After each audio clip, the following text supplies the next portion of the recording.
प्रेम से बोलिए संतोषी माता की जय। जय माता की। आप सभी को मेरा बहुत बहुत प्रणाम। आज मैं आप सभी के लिए लेकर आई हूँ माँ संतोषी की पवित्र कथा। कहा जाता है कि जो भक्त सच्चे मन से माँ संतोषी का व्रत और उनकी कथा सुनता है उसके जीवन में दुख दूर हो जाते हैं और घर में सुख शांति आती है। माँ संतोषी अपने भक्तों को कभी खाली हाथ नहीं लौटाती, बस मन में श्रद्धा और विश्वास होना चाहिए। तो आइए सच्चे मन से माँ संतोषी का स्मरण करते हुए कथा को शुरू करते हैं। बोलिए प्रेम से जय संतोषी माता। एक गांव में एक बुढ़िया थी और उसके 7 बेटे थे। 6 बेटे कमाने वाले थे और एक बेटा निकम्मा था। बुढ़िया माँ 6 पुत्रों की रसोई बनाती, भोजन कराती और पीछे से जो कुछ बचता वो 7वें पुत्र को दे देती। परंतु वह बड़ा भोला भाला था, मन में कुछ विचार नहीं करता था। एक दिन वह अपनी बहू से बोला, देखो मेरी माता का मुझ पर कितना प्रेम है। वह बोली, क्यों नहीं, सबका झूठा बचा हुआ तुमको खिलाती है। वह बोला, ऐसा भी हो सकता है क्या? मैं जब तक अपनी आंखों से ना देखूं मान नहीं सकता। बहू ने हंसकर कहा, देख लोगी तब तो मानोगी। कुछ दिन बाद बड़ा त्योहार आया। घर में 7 प्रकार के भोजन और चूरमा के लड्डू बने।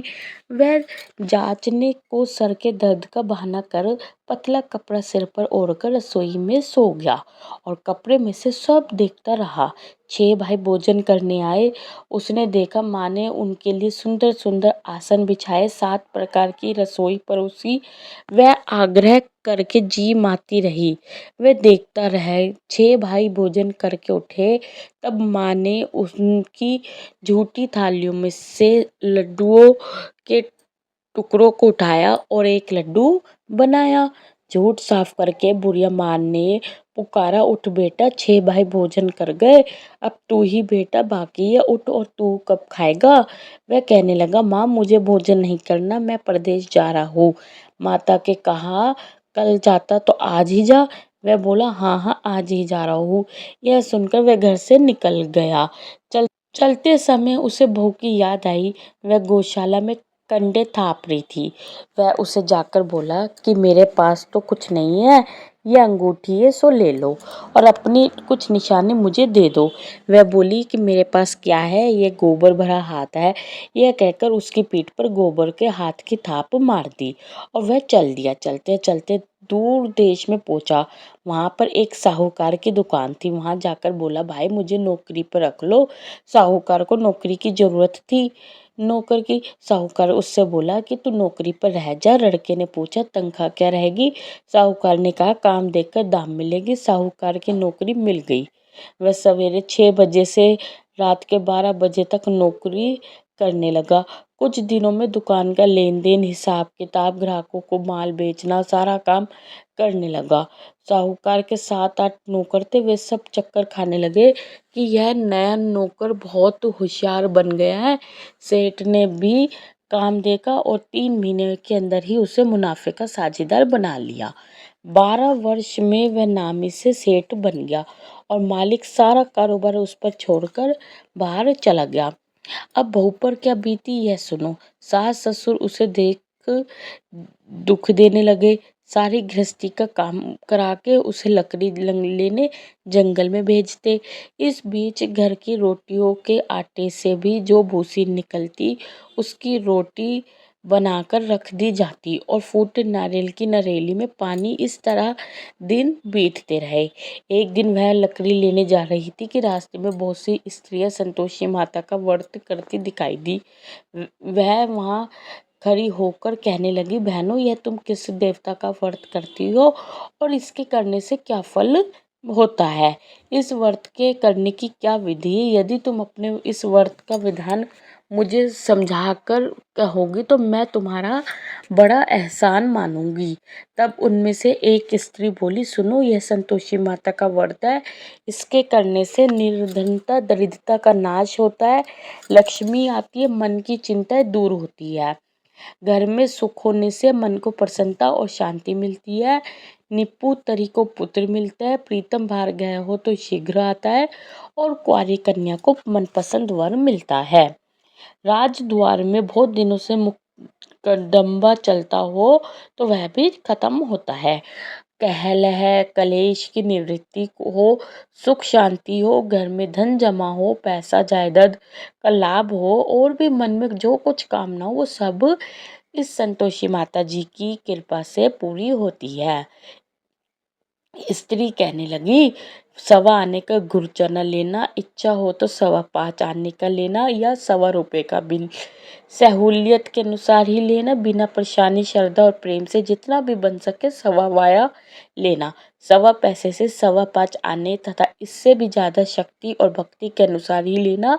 हर शुक्रवार को निराहार रहकर कथा कहना और सुनना, इसके बीच क्रम टूटे नहीं, लगातार नियम पालन करते रहना। सुनने वाला कोई ना मिले तो घी का दीपक जलाकर उसके आगे जल के पात्र को रखकर कथा कहना, परंतु नियम न टूटे जब तक कार्य सिद्ध न हो।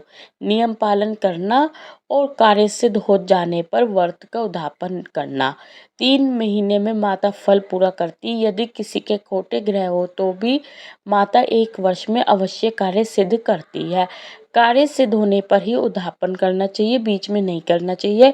उद्यापन में 2.5 सेर आटे का खाजा तथा इसी अनुसार से खीर तथा चने का साग बनाना, 8 लड़कों को भोजन कराना, जहाँ तक मिले देवर जेठ भाई बंधु कुटुंब के लड़के लेना, ना मिले तो रिश्तेदारों और पड़ोसियों के लड़के बुलाना, उन्हें भोजन कराकर यथाशक्ति दक्षिणा देना और माता का नियम पूरा करना। उस दिन घर में कोई खटाई नहीं बनाना। यह सब सुनकर बुढ़िया की बहू वहां से चल दी, रास्ते में लकड़ी के बोझ को बेच दिया और उन पैसों से गुरचना लेकर माता के व्रत की तैयारी करने लगी। आगे चली और सामने मंदिर है, यह सुनकर माता के मंदिर में जाकर माता के चरणों में लौटने लगी। इसके बाद वह माँ से विनती करने लगी कि हे माँ, मैं निपट मूर्ख हूँ, मुझको कुछ नहीं मालूम, मैं कोई नियम कुछ नहीं जानती हूँ, मैं बहुत दुखी हूँ। हे माता जगजननी, मेरा दुख दूर करो, मैं आपकी शरण में हूँ। माता को दया आई और एक शुक्रवार बीता कि दूसरे शुक्रवार को ही इसके पति का पत्र आया और तीसरे को उसका भेजा हुआ पैसा भी आ पहुंचा। यह देखकर जेठानी मुंह सिकने लगी, इतने दिनों में इतना पैसा आया है, इसमें क्या बढ़ाव है। लड़के ताने देने लगे कि काकी के पास अब पत्र आने लगे हैं, रुपये आने लगे हैं, अब तो काकी की खातिरी बढ़ जाएगी, अब तो काकी बुलाने से भी नहीं आएगी, बोलेगी। बेचारी सरलता से ये कहती है कि भैया पत्र आएगा, रुपये आएंगे तो हम सबके लिए अच्छा है। ऐसा कहकर आंखों में आंसू भरकर संतोषी माता के मंदिर में आकर मातेश्वरी के चरणों में गिरकर रोने लगी। माँ, मैंने तुमसे पैसा नहीं मांगा, मुझे पैसे से क्या काम है, मुझे तो अपने सुहाग से काम है, मैं तो अपने स्वामी के दर्शन और सेवा मांगती हूँ। तब माता ने प्रसन्न होकर कहा, जा बेटी, तेरा स्वामी आएगा। यह सुनकर खुशी से वह बावली होकर घर जाकर काम करने लगी। अब संतोषी माँ विचार करने लगी कि इस भोली पुत्री से मैंने कह तो दिया है कि तेरा पति आएगा, पर आएगा कहाँ से, वह तो इसे सपने में भी याद नहीं करता, इसे उससे तो याद दिलाने मुझे ही जाना पड़ेगा। इस तरह माता उस बुढ़िया के बेटे के पास जाकर सपने में प्रकट होकर कहने लगी, साहूकार के बेटे, सोता है या जागता है। वह कहता है, माता सोता भी नहीं हूँ, जागता भी नहीं हूँ, बीच में ही हूँ, कहो क्या गया है। माँ कहने लगी, तेरा घर बार है या नहीं है। वह बोला, मेरा सब कुछ है माता, माँ बाप भाई बहन बहू, क्या कमी है। माँ बोली, पुत्र, तेरी घरवाली कष्ट उठा रही है, माँ बाप उसे दुख दे रहे हैं, वह तेरे लिए तरस रही है, तो उसकी सुध ले। वह बोला, हाँ माता, यह तो मुझे मालूम है, परंतु जाऊँ कैसे, परदेश की बात है, लेन देन का कोई हिसाब नहीं है, कोई जाने का रास्ता नजर नहीं आता, कैसे चला जाऊँ।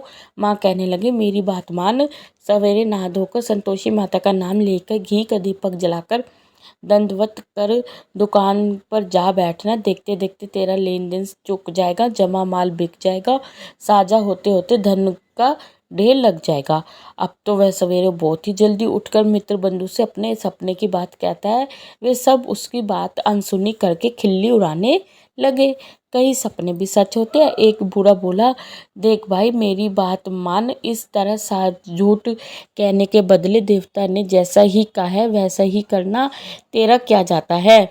अब बूढ़े की बात मानकर वह नहा धोकर संतोषी माता को दंडवत कर घी का दीपक जलाकर दुकान पर जा बैठता है। थोड़ी देर में वह क्या देखता है कि देने वाले रुपये लाए, लेने वाले हिसाब लाए, कोठे पे भरे सामानों की खरीदारी, नकद में सौदा करने लगे। शाम तक धन का ढेर लग गया। मन में माता का नाम लेकर प्रसन्न होकर घर जाने के वास्ते गहना कपड़ा सामान खरीदने लगा। यहाँ के काम से निपट कर घर को रवाना हुआ। उधर बहू बेचारी जंगल में लकड़ी लेने जाती, लौटते वक्त माता जी के मंदिर में विश्राम करती है। वह तो उसका रोज रुकने का स्थान ही था। दूर धूल उड़ती देखकर वह माता से पूछती है, हे माता, यह धूल कैसे उड़ रही है। माँ कहती है, हे पुत्री, तेरा पति आ रहा है, अब तू ऐसा कर, लकड़ियों के 3 बोझ बना ले, एक नदी के किनारे रख, दूसरा मेरे मंदिर पर और तीसरा अपने सिर पर रख। तेरे पति को लकड़ी का गट्ठा देकर मोह पैदा होगा, वह यहाँ रुकेगा, नाश्ता पानी बनाकर खाकर माँ से मिलने जाएगा, तो तू लकड़ी का बोझ उठाकर जाना और बीच चौक में गट्ठा लाकर 3 आवाजें जोर से लगाना, लो सासू जी लकड़ियों का गट्ठा लाई हूँ, भूसी की रोटी दो, नारियल के खोपड़े में पानी दो, आज कौन मेहमान आया है। माँ की यह बात सुनकर वह बहुत अच्छा माता जी कहकर प्रसन्न मन होकर लकड़ियों के 3 गट्ठे ले आई। एक नदी के तट पर, एक माता जी के मंदिर पे रखा। इतने में वह मुसाफिर आ पहुंचा।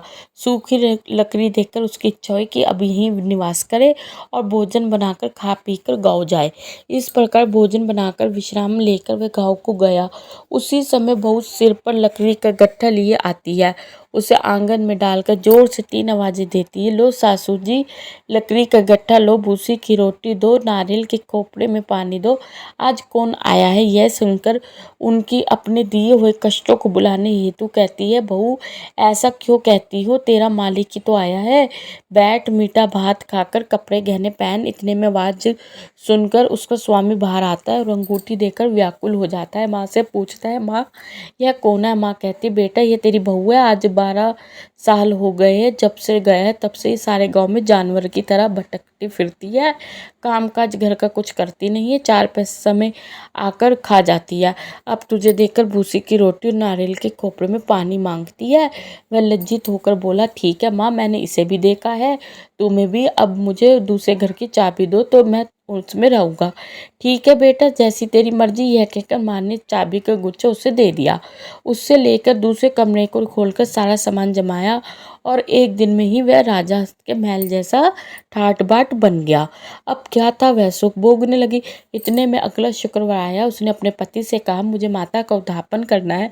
उसका पति बोला, बहुत अच्छा, कर लो, अपनी खुशी से यह भी कर लो। तुरंत ही वह उद्यापन की तैयारी करने लगी। जेठ के लड़कों को भोजन के लिए कहने लगी। उसमें मंजूर किया, परंतु पीछे जेठानी अपने बच्चों को सिखाती है, देखो भोजन के समय सब लोग खटाई मांगना, जिससे इसका उद्यापन पूरा ना हो। लड़की खाना खाने आई, खीर पेट भर खाई, परंतु बाद याद आते ही कहने लगी, हमें कुछ खटाई खाने को दो, तो खीर खाना हमें तो भाता नहीं है। यह देखकर अरुचि होती है। बहू कहने लगी, खटाई किसी को नहीं दी जाएगी, यह तो संतोषी माता का प्रसाद है। लड़के तो उठकर खड़े हो गए और बोले, पैसे लाओ। भोली बहू कुछ जानती नहीं थी, सो उन्हें पैसे दे दी। लड़के उसी समय उठकर इमली लेकर खाने लगे। यह देखकर बहू पर माता ने कोप किया। राजा की दूत उसके पति को पकड़कर ले गई और जेठ जेठानी मन माने खोटे वचन कहने लगे। लूट लूट कर धन इकट्ठा कर लाया था, सो राजा के दूत उसे पकड़कर ले गया। अब सब मालूम हो जाएगा जब जेल की रोटी खाएगा। बहू से यह वचन सहन नहीं हुआ। रोती रोती माता के मंदिर में गई और बोली, हे माता, तुमने क्या क्या किया, हंसाकर क्यों रुलाती हो। माता बोली, पुत्री, तूने उद्यापन करके मेरा व्रत भंग किया, इतनी जल्दी सब बातें भुला दी। वह कहने लगी, माता भूली तो नहीं हूँ, ना कुछ अपराध किया है, मुझे तो लड़कों ने भूल में डाल दिया था, मैंने भूल से भी उन्हें पैसे दे दिए, मुझे क्षमा करो। माँ बोली, ऐसा भी कई भूल होती। वह बोली, माँ मुझे माफ़ कर दो, मैं फिर तुम्हारा उद्यापन करूँगी। माँ बोली, अब भूल मत करना। वह बोली, अब भूल नहीं होगी माता, अब बताओ मैं वह कैसे आएंगे। माँ बोली, जा पुत्री, तेरा मालिक तुझे रास्ते में ही आता मिलेगा। वह निकली, रास्ते में पति आता मिला तो उसने पूछा, तुम कहाँ गए थे? वह कहने लगा, इतना धन जो कमाया उसका टैक्स राजा ने मांगा था, वह भरने गया था। वह प्रसन्न होकर बोली, अच्छा हुआ, अब घर चलो। कुछ दिन बाद फिर शुक्रवार आया तो वह बोली, मुझे माता को दापन करना। पति ने कहा, कर लो। वह फिर जेठ के लड़कों से भोजन को कहने लगी तो जेठानी ने एक दो बातें सुनाई और लड़के सिखा दिए कि तुम पहले की खटाई मांग लेना। लड़के कहने लगे कि हमें खीर खाना नहीं भाता, कुछ खटाई खाने को दो। तो बहू बोली, खटाई खाने को नहीं मिलेगी, खाना हो तो खाओ। यह कहकर ब्राह्मण के लड़के लाकर भोजन कराने लगी। यथाशक्ति दक्षिणा की जगह एक एक फल उन्हें दिया। इससे संतोषी माता प्रसन्न हुई। माता की कृपा होते 9वें मास उसको चंद्रमा के समान सुंदर पुत्र प्राप्त हुआ। वह पुत्र को लेकर प्रतिदिन माता के जी के मंदिर को जाने लगी। माँ ने सोचा कि यह रोज आती है, आज क्यों ना मैं ही इसके घर चलूं, इसका आसरा देखूं तो सही। यह विचार कर माता ने भयानक रूप बनाया। गुड़ और चना से सना मुख, ऊपर से सूंड के समान होठ, उस पर मक्खियाँ भिनभिना रही है। दहलीज पर पैर रखते ही उसकी सांस चलाई। देखो कोई चुड़ैल डाकी नहीं चली आ रही है, लड़को इसे भगाओ नहीं तो किसी को खा जाएगी। लड़के डरने लगे, चिल्लाकर खिड़की बंद करने लगी। बहू रोशनदान से सब देख रही थी, खुशी से पगली होकर चिल्लाने लगी कि आज मेरी माता मेरे घर आई है। यह कहकर बच्चों को दूध पिलाने से हट जाती है। इतने में सास का क्रोध फूट पड़ा। वह बोली, इसे देखकर कैसे उतावली हुई है जो बच्चों को पटक दिया। इतने में माँ के प्रताप से जहाँ देखो वहाँ लड़के ही लड़के नजर आने लगे। बहू बोली, माँ जी, मैं जिनका व्रत करती हूँ ना वे संतोषी माता है। इतना कहकर जड़ से सारे घर के किवाड़ खोल दिए और सबने माता के चरण पकड़ लिए और विनती कर कहने लगे, हे माता, हम मूर्ख है, ज्ञानी है, तुम्हारी व्रत की विधि हम नहीं जानते हैं। तुम्हारा व्रत भंग करके हमने बहुत बड़ा अपराध किया। हे माता, हमें क्षमा करो।